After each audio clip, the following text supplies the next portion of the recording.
Klinik Psikologi. Tadi di awal saya sempat sampaikan kalau malam hari ini saya akan membahas tentang keterbukaan pada pasangan. Saya jadi ingat ada sebuah kata-kata yang pernah saya baca, keterbukaan menjadi langkah awal perubahan.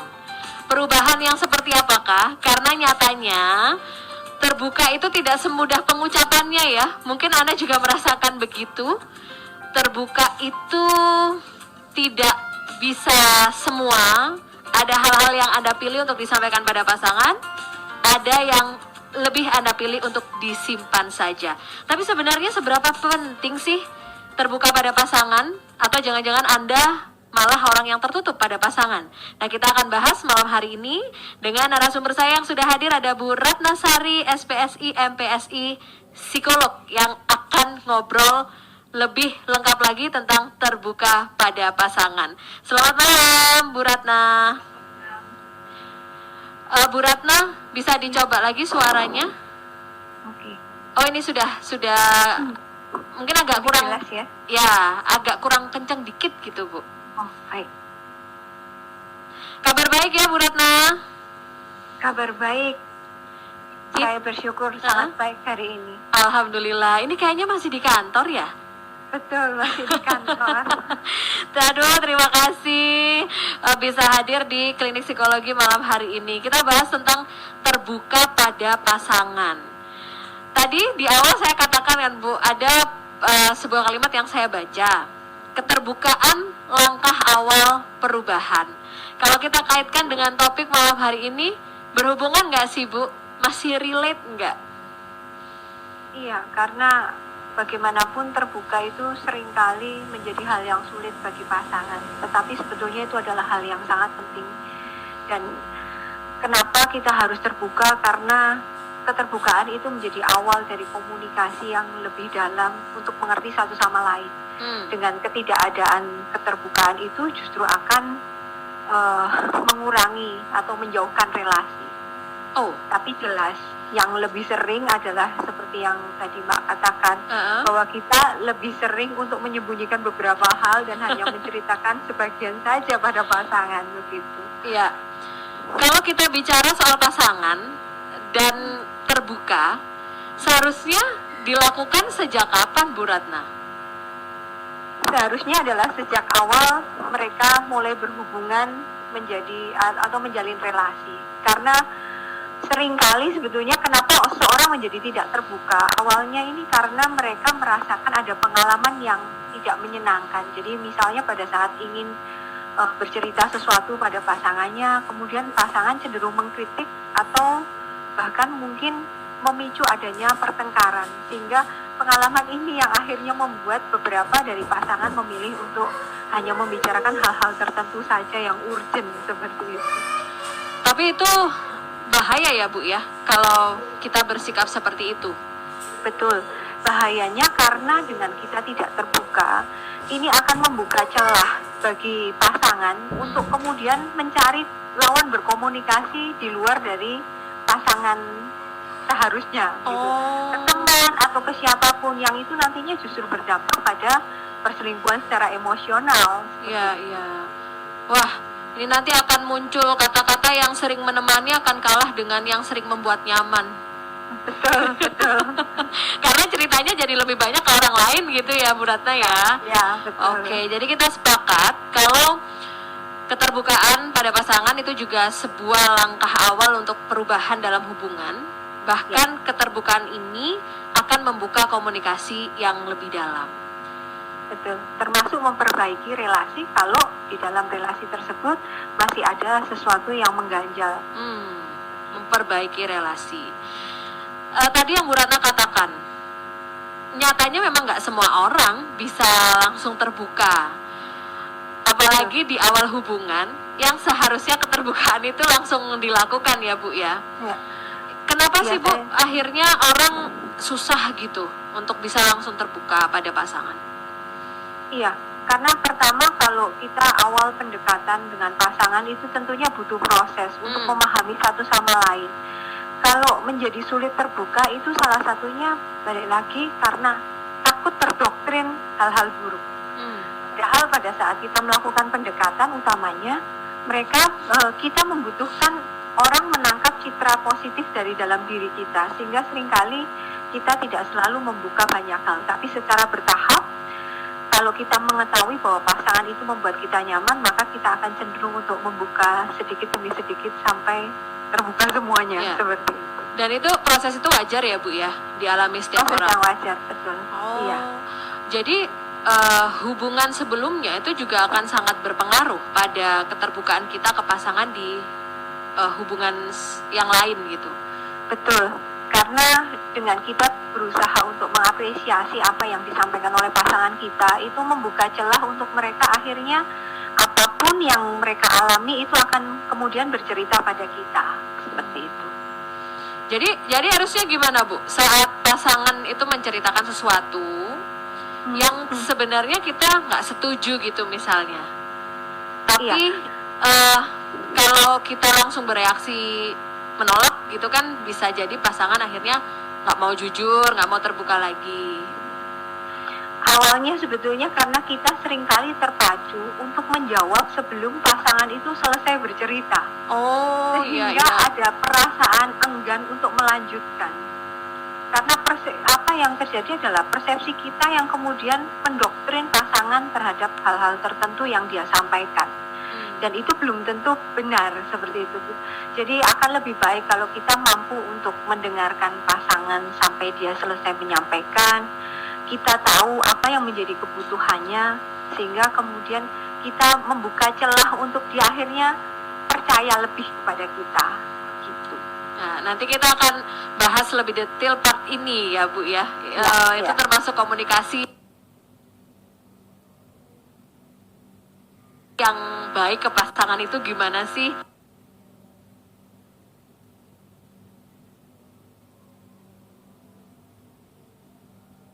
Biar akhirnya kita bisa lebih terbuka. Ini masih sesi awal program klinik psikologi tentang terbuka pada pasangan. Nanti Anda juga bisa sambung ya, bisa sambung di 03199 juta kalau mau tanya-tanya, atau bisa juga di WhatsApp kami 0855 30 100 55. Ketikan saja klinik psikologi, mungkin ada pertanyaan atau ada curhat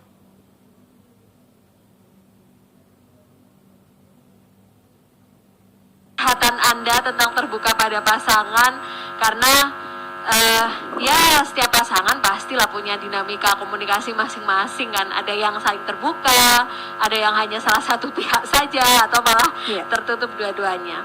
Baik, saya kembali lagi sampaikan pada pasangan. Ataukah semuanya, atau memang ada hal-hal khusus yang itu kita bisa simpan sendiri? Iya.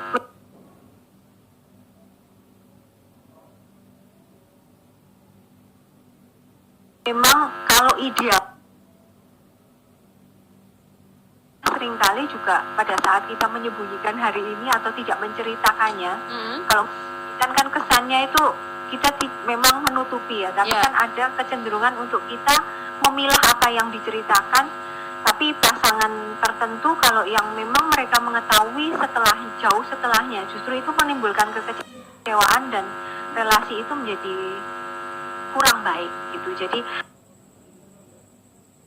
akan lebih baik kalau untuk terbuka satu sama lain, sehingga tahu harapan pasangan terhadap kita itu apa, dan apa yang menjadi kebutuhan mereka itu akan membuat kita belajar untuk mengapresiasi, bahkan bernegosiasi kepada mereka untuk apa-apa yang nantinya disepakati bersama dan dijalankan bersama begitu. Meskipun hal itu tidak ada hubungannya dengan hubungan atau relasi yang dijalin ini ya Bu ya, apakah tetap harus disampaikan gitu? Kan tiap orang punya ada masa lalu yang mereka pilih untuk disimpan saja. Iya, sebaiknya iya. Karena apa? Jadi ringan, nggak membawa beban sendiri. Karena tujuannya kita berpasangan tentunya kan membagi beban semua hal gitu. Jadi kalau harus menanggung sendiri kan lebih berat. Akan lebih nyaman kalau di-sharing kan. Wah, mahal gitu ke pasangan. Boleh nanti Anda bisa cerita ya, karena kata Bu Ratna harusnya terbuka semua hal, meskipun itu tidak ada hubungannya dengan relasi yang dijalin, tapi saat mau melangkah ke yang lebih baik lagi, ya itu harus dilakukan. Iya. Oke. Termasuk perlu loh 1 jam sehari untuk setiap pasangan mereka memaksimalkan waktu untuk menceritakan aktivitasnya hari ini. Mulai dari yang penting sampai yang nggak penting gitu ya. Walaupun termasuk mungkin kayak Mbak gini pulang udah aduh capek sekali gitu ya. Tapi perlu untuk menyiapkan sedikit tambahan energi untuk bisa bercerita supaya ikatan itu tetap terjalin mesra. Untuk mas-mas, bapak-bapak yang pulang kerja lebih pilih main game, ini harus dengerin Klinik Psikologi malam hari ini. Karena ternyata ada hal yang lebih penting yang dilakukan untuk tetap menjaga hubungan agar tetap baik. Saya jeda dulu ya Bu Retna, ke catatan ringkas. Kita akan lanjutkan lagi untuk topik terbuka pada pasangan.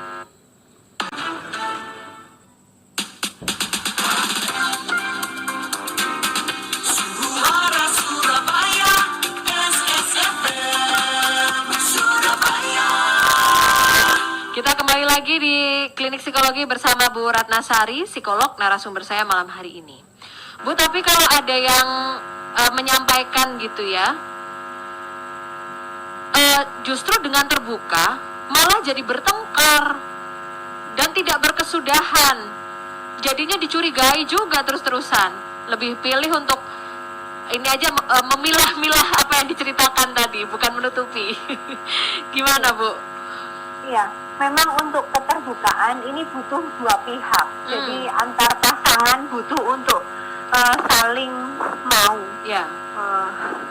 lebih fleksibel, menyadari bahwa setiap dari kita lahir dari pola didik orang tua yang berbeda-beda. Pada saat kita bersama, kita butuh untuk fleksibel, membuat kesepakatan bersama, kemudian tidak semata-mata memakai sudut pandang kita untuk menilai pasangan kita, sehingga relasi yang terjalin itu akan lebih, seperti yang tadi saya katakan, lebih ringan, tidak terbeban.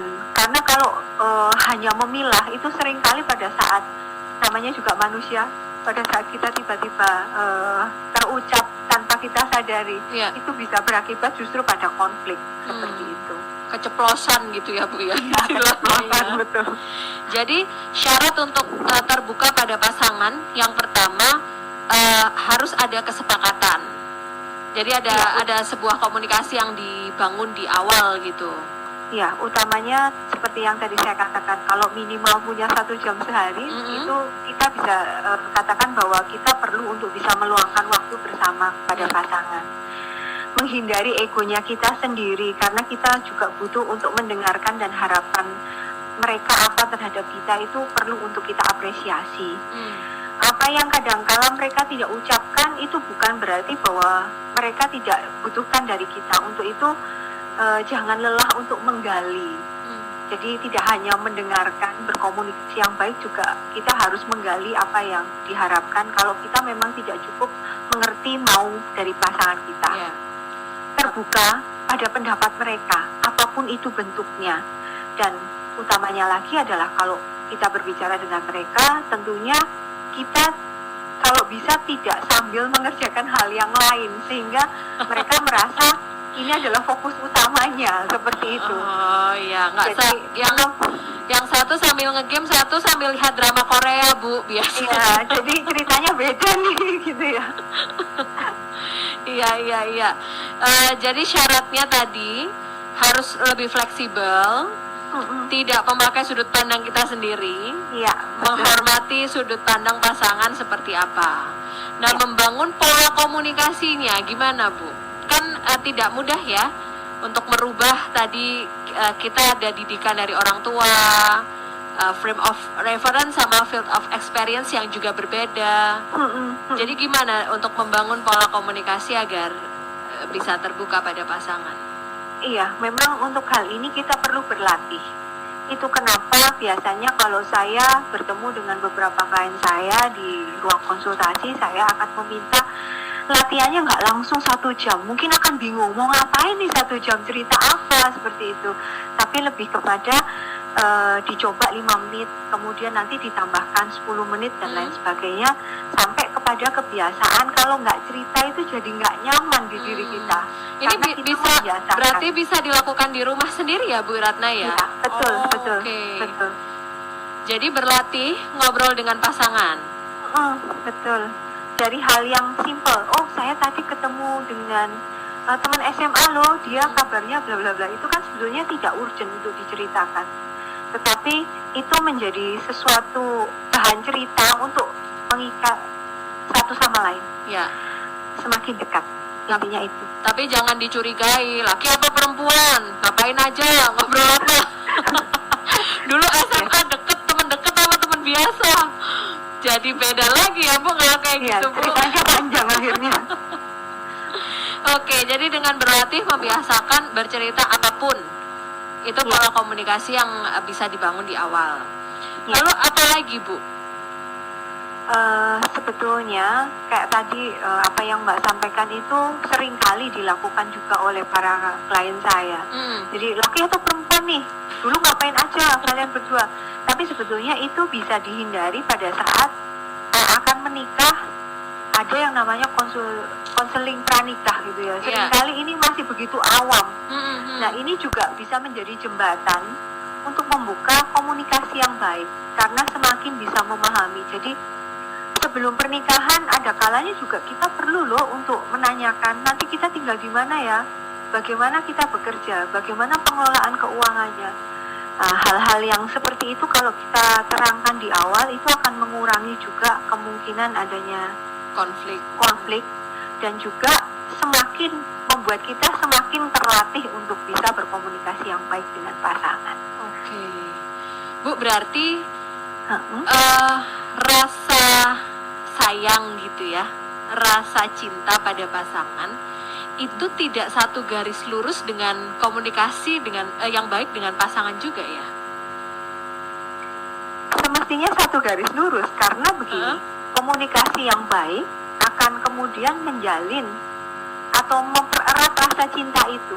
Kan semakin mencintai karena semakin kenal. Iya, iya. Atau semakin tahu jadi semakin menjauh. Kalau ini pilihan ya Bu ya, pilihan masing-masing orang. Oke, jadi ternyata memang dari cerita Bu Ratna ada ya yang sampai pasangan itu harus berlatih untuk saling berkomunikasi. Iya. Fenomenanya gini Bu, saat PDKT di awal itu kan banyak yang diceritakan, telepon bisa sampai berjam-jam gitu ya Bu ya. Terus pokoknya nggak tanya kabar itu ada yang kurang.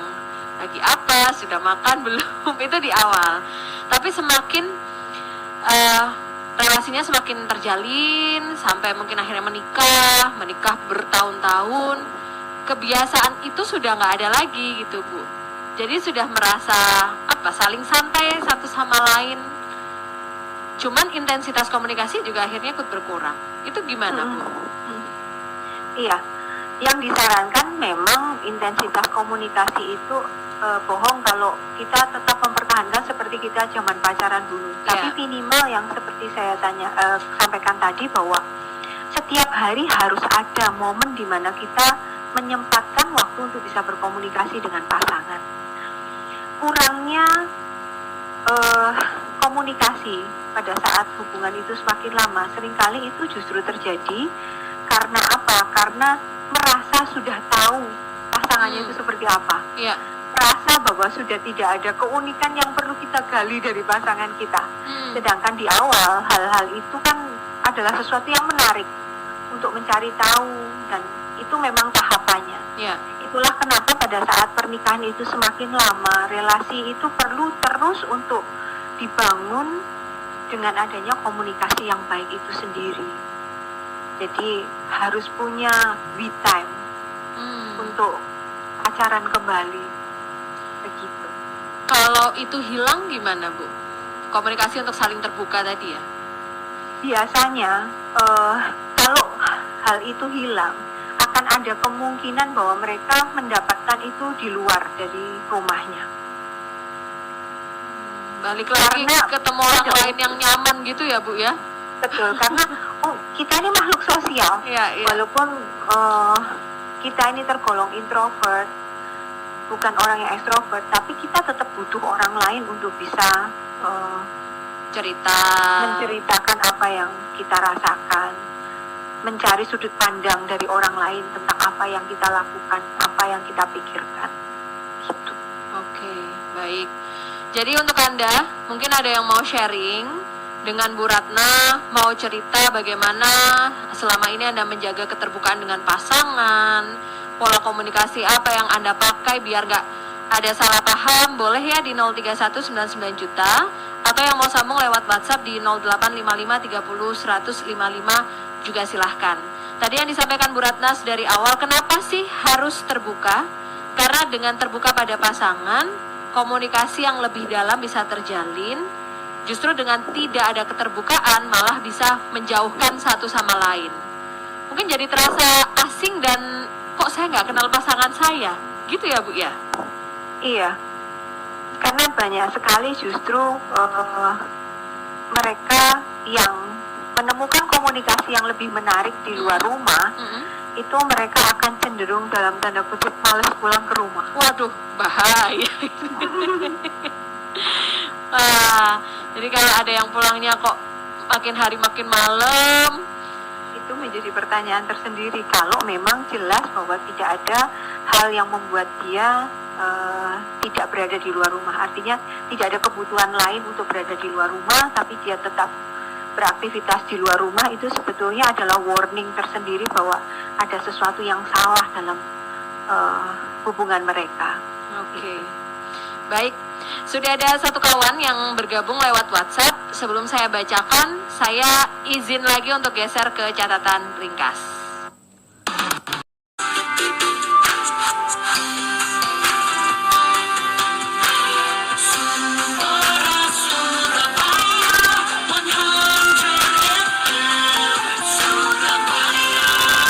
Keterbukaan pada pasangan bukan hal yang tidak mungkin ya. Tadi Bu Ratna sampaikan malah seharusnya sejak awal menjalin hubungan itu sudah harus melakukan keterbukaan tadi. Ada komunikasi yang dijalin. Syaratnya harus sama-sama fleksibel. Menyadari bahwa tidak bisa dalam suatu hubungan memaksakan sudut pandang kita sendiri. Lebih banyak mendengarkan, lebih banyak juga menggali apa yang dibutuhkan oleh pasangan. Tapi ini harus dilakukan secara seimbang berarti ya Bu ya, harus satu sama lain, nggak bisa satu orang aja yang berusaha seperti itu. Betul, jadi memang keduanya harus bekerja sama untuk menciptakan kondisi itu. Baik, Bu Veronica yang sambung lewat WhatsApp tanya Bu Ratna, selamat malam Bu Ratna. Mau nanya bagaimana pola komunikasi dan berterus terang kalau hubungan itu jarak jauh atau LDR. Silahkan, bisa langsung direspon. Ya, baik. Kita sebetulnya punya banyak media komunikasi. Salah satunya adalah WhatsApp video call.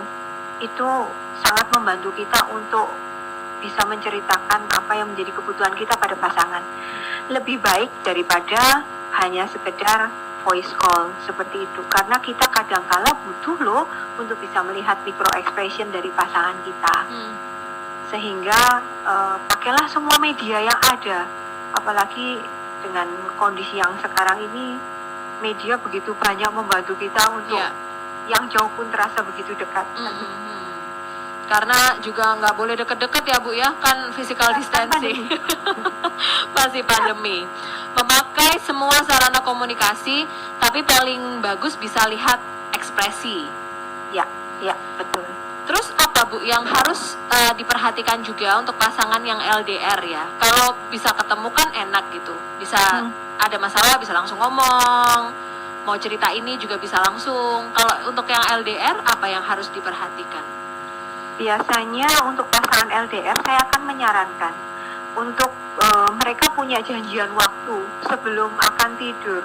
Anggapannya itu seperti pilot talknya mereka kalau mereka beneran ketemu gitu. Iya. Itu biasa saya sarankan kepada klien-klien saya untuk menjalin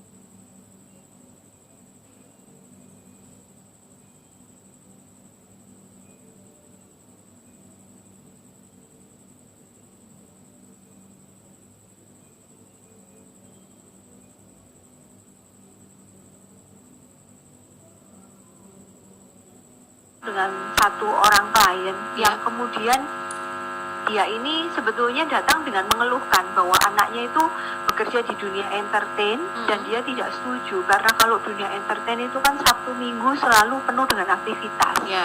Dia mengatakan dia tidak suka karena kalau di dunia entertain tidak akan punya waktu keluarga, kata si ibu seperti itu. Setelah ditelusuri ternyata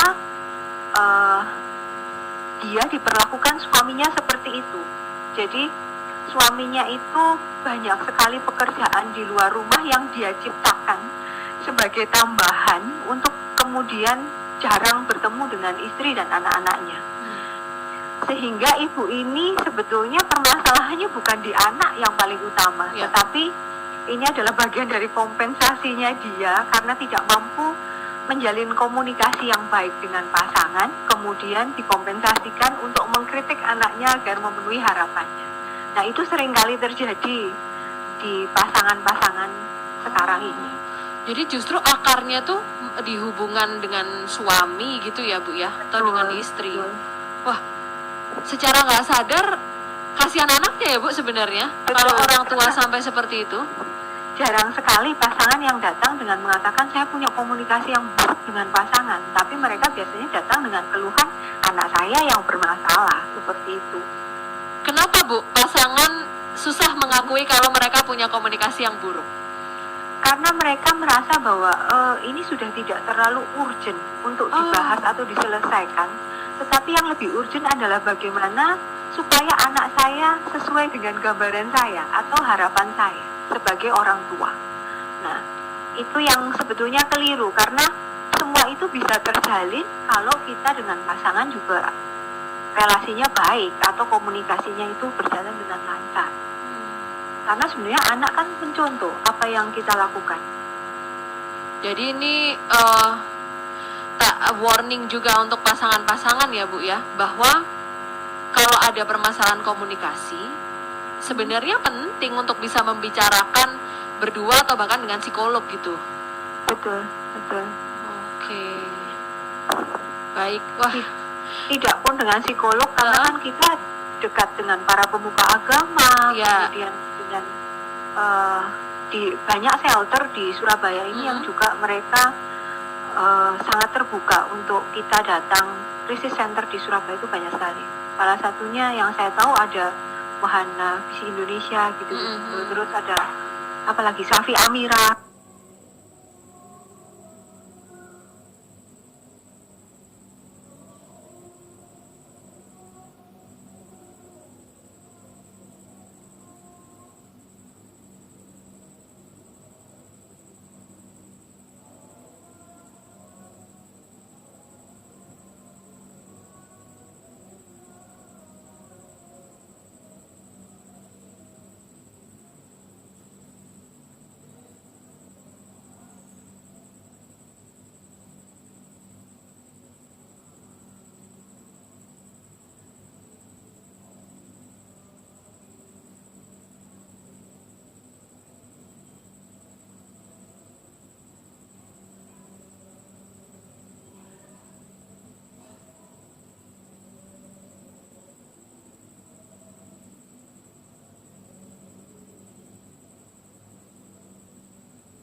Lama kelamaan ini bentuk latihan. Oh ya, harus memberikan kabar kepada pasangan. Saya sudah di mana, bagaimana kabar saya dan lain sebagainya. Gitu. bahkan walaupun sampai kita juga tidak menuntut ya harus saat itu dibalas. Oke. Kok tapi cuman di-read aja sih nggak dibales, malah jadi masalah lagi nanti. Nah, kalau kondisinya seperti itu terjadi karena kita tidak sepakat. Jadi kan karena kita sudah tahu bahwa pekerjaan tertentu tidak memungkinkan untuk kita segera menjawab. Ya. Nah, pada kondisi itu kita punya kesepakatan minimal kamu sudah mengabari dan saya mungkin hanya bisa menjawab di jam makan siang misalnya seperti itu. Itu sudah ada kesepakatan tentunya untuk mengawali. Sehingga hal-hal seperti itu bisa dikurangi. Oke. Ada lagi yang sambung Bu di WhatsApp. Kayaknya kalau telepon mungkin sungkan atau malu gitu ya Bu Ratna ya. Curhat banyak yang ke WhatsApp akhirnya. Ada Bu Juni Eka. Mau tanya gimana? Oh, ini Bu Juni Eka apa Mbak Chelsea ya? Atau dua-duanya ini? Mau tanya gimana untuk bisa terbuka pada pasangan, komunikasi selalu dikomentari secara negatif. Ya, ini memang sulit karena bagaimanapun seperti yang tadi di awal saya katakan, untuk komunikasi yang terbuka itu butuh dua belah pihak yang sama-sama mau membuka diri untuk bisa mendengarkan, tidak memakai egonya, fokus pada pasangannya untuk mendengarkan sudut pandangnya. Tapi kalau kita ketemu dengan pasangan yang seperti itu, memang akhirnya kita harus terpaksa memilah apa yang perlu kita sampaikan dan tidak perlu. Karena kalau kita menceritakan semua, kita harus siap untuk berada dalam kondisi kecewa kalau dia mungkin tidak menanggapi semua cerita kita dan hanya menanggapi sebagian, bahkan mungkin dianggap tidak terlalu urgent sehingga tidak ditanggapin seluruhnya, begitu. Jadi kita butuh untuk lebih siap kalau respon yang diberikan oleh pasangan itu tidak sesuai harapan. Tapi perlahan-perlahan kita mengajarkan pada dia untuk kita juga sampaikan, saya berharap loh kalau saya ini cerita, tolong kamu mengapresiasi saya dengan cara begini. Saya akan merasa kalau kamu mengapresiasi saya dengan cara begini, kamu melakukan ini. Kita perlu sampaikan itu sehingga pasangan yang cuek sekalipun mereka mulai mengetahui bahwa mereka pun harus berubah gitu. Jadi tetap jujur ya Bu ya, disampaikan gitu. Kok iya, saya dikomentarin negatif terus sih, saya juga ingin diapresiasi kayak gitu. Betul. Oh iya, nggak malah bikin berantem ya Bu ya? Seharusnya pasangan yang mencintai dan menghargai kita, mereka akan terbuka untuk hal itu. Waduh, ini jadi semakin dalam ternyata pembahasan tentang terbuka pada pasangan. Mbak Chelsea, gimana Mbak Chelsea? Sudah memuaskan jawaban dari Bu Ratna. Jadi harus disampaikan ke pasangannya kalau responnya tuh membuat gak nyaman kita gitu ya Bu ya. Dan kita berharap apa dari dia. Nah, ya, baik Bu, tadi kembali lagi ke soal kalau pasangan gak terbuka pada kita. Mbak Chelsea kan tadi masalahnya responnya nggak bagus gitu, negatif terus. Nah ini kalau pasangannya nggak terbuka, terus gimana kita harus bersikap saat pasangan itu memilih untuk atau susah lah untuk menceritakan tentang dirinya, aktivitasnya? Beberapa pasangan melakukan itu kalau memang alasannya bukan karena kita pernah menanggapi dengan kritikan atau membuat dia tidak nyaman sehingga dia tidak mau bercerita, maka akan lebih baik kalau kita bertanya atau menggali dalam situasi yang nyaman. Artinya bukan pulang kerja terus kemudian langsung kita bertanya dengan runtutan pertanyaan, tetapi berada dalam memastikan dia dalam kondisi yang lebih nyaman dulu. Dalam kondisi yang lebih santai baru kita yang bertanya, karena beberapa pasangan juga mereka itu kalau nggak digali juga nggak mau cerita, bukan sebetulnya tidak bermaksud untuk menyembunyikan, tetapi tidak terbiasa untuk mengungkap.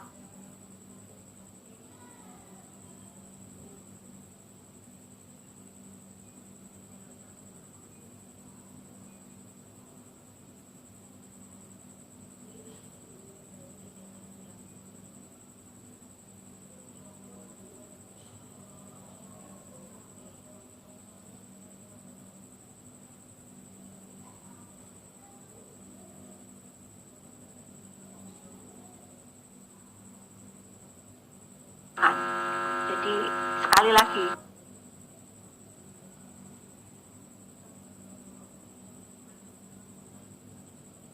dan sebaiknya kita tidak bahas karena saya lebih nyaman kalau di rumah kita membahas tentang kita dan anak-anak misalnya.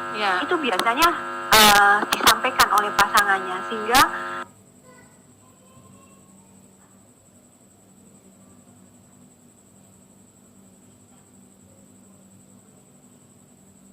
sebagai pasangan pasangan satunya, dia akan tahu berarti batasannya sampai sini yang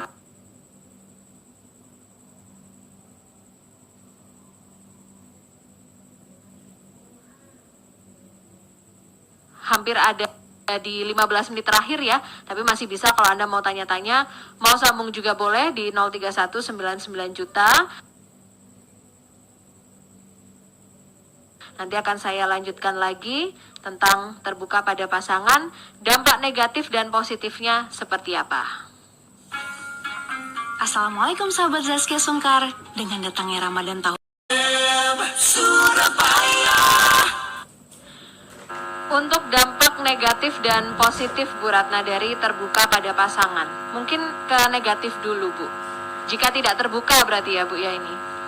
ya, jika tidak terbuka pada pasangan, tentunya kita menjadi memungkinkan pasangan untuk membuka celah untuk dia akhirnya nyaman dengan orang lain, memilih lebih nyaman atau terbuka dengan orang lain.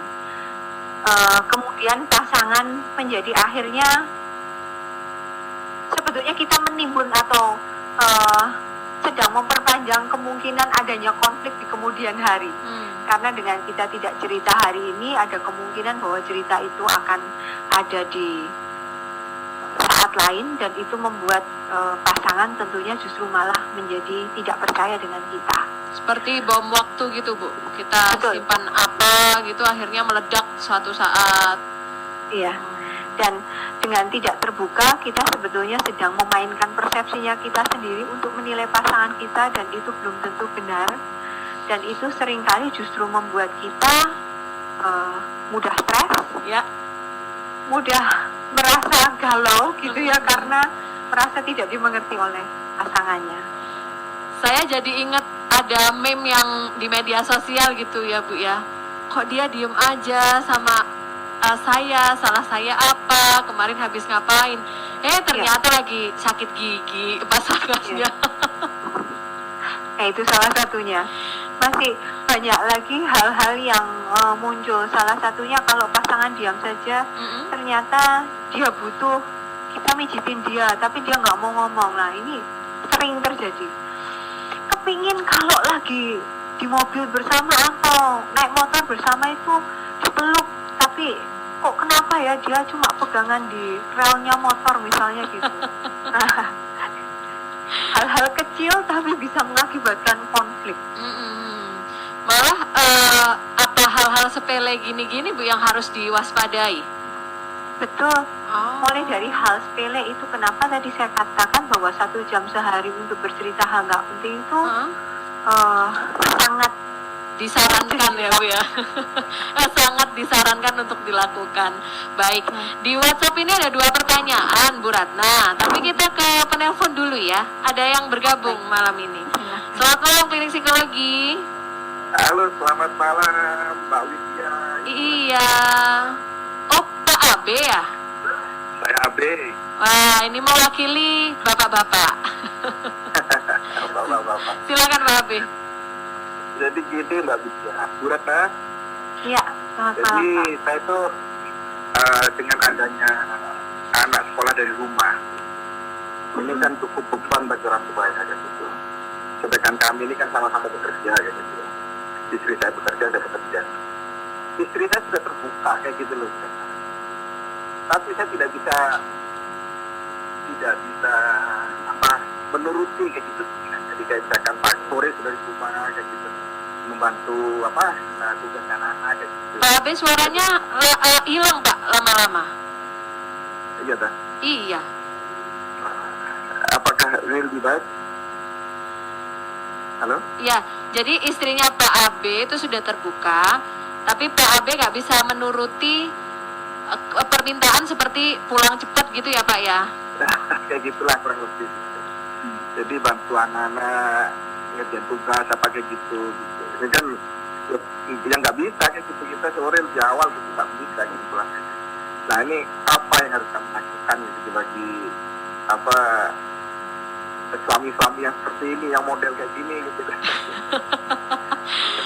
Oke, baik Karena Pak kan Abe. akhirnya terjadi ini ya kayak gitu ya, apa perselisihan kayak gitu dan sedikit ada pertumpahan ludah kayak gitu. Baik, ya Pak Abe ditunggu di udara ya Pak Abe ya. Kayak gitu. Ya, Oh, terima kasih Pak Widya. Ya, Waalaikumsalam. Sudah tertangkap ya maksudnya Bu Ratna ya tadi? Iya. Ya, silakan Bu bisa direspon. Baik, jadi kalau kondisinya seperti itu, memang jujur untuk kondisi pandemi hal-hal seperti ini seringkali muncul pada klien saya. Ya, Tapi yang paling penting adalah ibu atau istri harus bisa mengurangi idealismenya mereka. Bahwa tidak semua tugasnya anak-anak itu harus bisa didampingi dengan sempurna, tapi justru istri bapak dan bapak mengajarkan kepada putra-putri di rumah untuk bertanggung jawab mengerjakan tugasnya masing-masing. Karena sebetulnya tugas yang diberikan oleh guru mereka itu sudah sesuai dengan kapasitas mereka sebagai seorang pelajar. Jadi seringkali kita sebagai orang tua itu memang punya idealisme tertentu sehingga takut, aduh jangan-jangan nanti tidak sempurna dan lain sebagainya, sehingga butuh pendampingan lebih. Tetapi ada kalanya kita perlu untuk bisa mengurangi idealisme itu sehingga tidak membuat kita stres, tapi sebaliknya kita memberikan apresiasi kepada anak, memberikan mereka kepercayaan untuk mengerjakan tugas mereka sesuai dengan apa yang mereka mampu, dan nanti pada saat mereka sudah berupaya baru kita akan mencoba menambahkan sesuai dengan kapasitas atau waktu yang kita miliki. Sebab kalau tidak begitu, kita akan selalu berkejaran dengan waktu belajarnya mereka dan tugas rumah kita. Jadi nggak selesai. Jadi Pak Abe gimana Bu? Harus ngomong enak-enakan sama ibu gitu ya? Betul. Pas Dan lagi santai dikasih tahu pelan-pelan gitu. untuk bersepakat agar anak juga belajar memenuhi tanggung jawabnya sendiri. Itu yang tadi saya sampaikan pada Pak Abe. Oh iya, mungkin langsung dikasih solusi Pak Abe. Jadi bukan hanya, wah saya nggak bisa kalau pulang cepat, nggak bisa ngajarin anak, tapi langsung solusi. Betul. Gitu ya Bu ya. Betul. Gimana kalau gini. Diberikan pengertian istrinya bahwa mengurangi idealisme, lebih fleksibel. Jadi kalaupun hasilnya itu tidak harus 100, tapi minimal dengan dia paham apa yang harus dia lakukan, kita sedang mengajarkan kepada mereka untuk lebih ke tahapan mandiri. Oke, baik.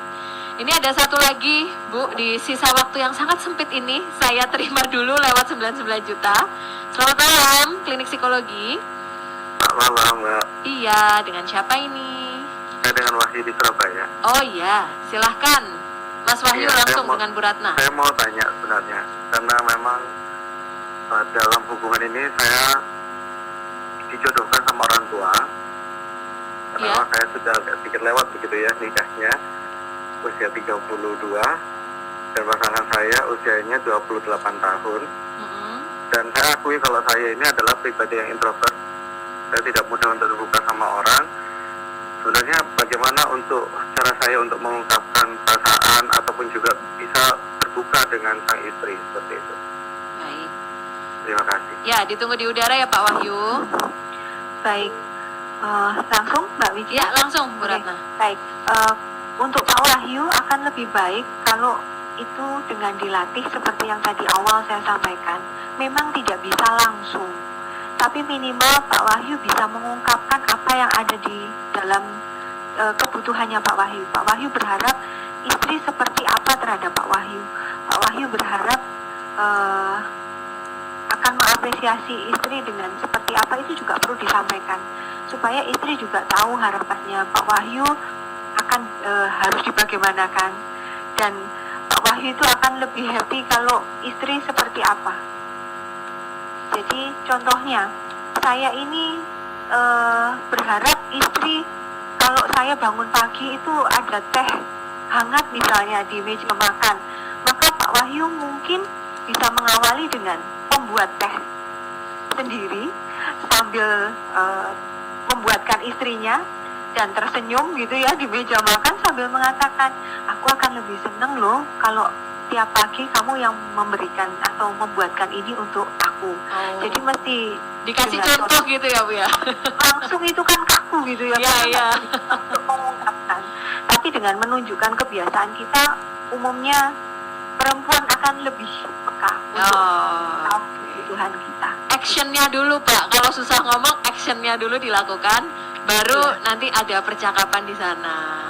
Iya. Sambil latihan tadi ya Bu, cerita nggak penting itu nggak masalah ya Bu Ratna ya, Iya. 5 menit nanti ditambah lagi waktunya. Oke. Betul. Pak Alimin Kohar ini lewat WhatsApp Bu,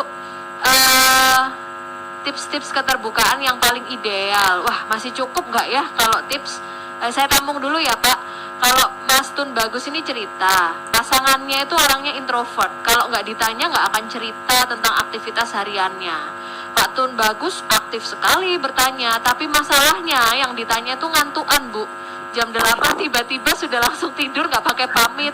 Jadi akhirnya merasa kurang dihargai gitu. Kalau diingatkan jadi berantem. Gimana ya Bu ya solusinya? Bisa singkat Iya. mungkin Bu Ratna? Berarti mengkondisikan kalau ngajak ngobrolnya jangan di jam-jam yang memang pasangan sudah saatnya beristirahat. Bisa pada saat makan malam bersama, atau mungkin kalau sekarang sahur gitu, kita habis sahur mungkin, atau saat sahur kita bisa ngobrol bareng, atau justru saat-saat misalnya makan siang, pas jam makan siang bisa bertelepon bersama. Itu bisa dipakai untuk Bapak mengeksplor banyak hal, kayak tadi sangat aktif bertanya gitu ya. Cari-cari celah waktu. Betul, cari celah supaya tetap terapresiasi harapannya bertanya. Iya, iya. Ibu yang tips keterbukaan tadi juga bisa disampaikan sedikit mungkin Bu, karena waktunya Iya, sangat jadi- terbatas ya. Iya, untuk kita bisa terbuka, tentunya kita harus mengawali dengan kita berlatih, menyadari bahwa terbuka itu penting, dan karenanya itu kalau kita menyadari keterbuka itu penting, kita akan berlatih untuk belajar terbuka pada pasangan kita. Jangan memakai sudut pandang kita untuk menilai pasangan kita, tetapi berusahalah untuk bisa mengapresiasi harapan mereka, belajar menghargai harapan, dan kemudian pastikan bahwa itu akan mampu untuk memperbaiki atau bahkan mengikat relasi semakin dalam.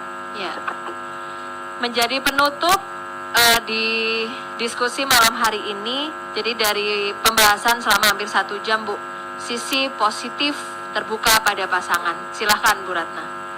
Iya, dengan adanya terbuka pada pasangan, kita akan belajar untuk memahami harapan mereka, mengetahui bahwa kita berbeda satu sama lain, tapi bukan berarti bahwa kita tidak tersatukan, tetapi belajar memperbaiki hubungan dengan mengapresiasi mereka. Salah satunya adalah belajar berkomunikasi secara terbuka dengan mereka, dan tentunya memastikan kita untuk bersiap menjalani kehidupan yang lebih bahagia. Nah, karena tujuannya di situ ya Bu ya, menjalani kehidupan yang lebih bahagia. Baik, Bu Ratna, saya terima kasih sekali untuk waktunya malam hari ini. Kalau ada yang mau berlatih bersama pasangan, boleh nanti Anda telepon Gatekeeper, kita kasih nomornya Bu Ratna ya Bu ya. Berlatih untuk terbuka dengan pasangan. Sehat selalu Bu Ratna. Ya, terima kasih. Ya, selamat malam. Demikian Klinik Psikologi malam hari ini dengan tema terbuka pada pasangan.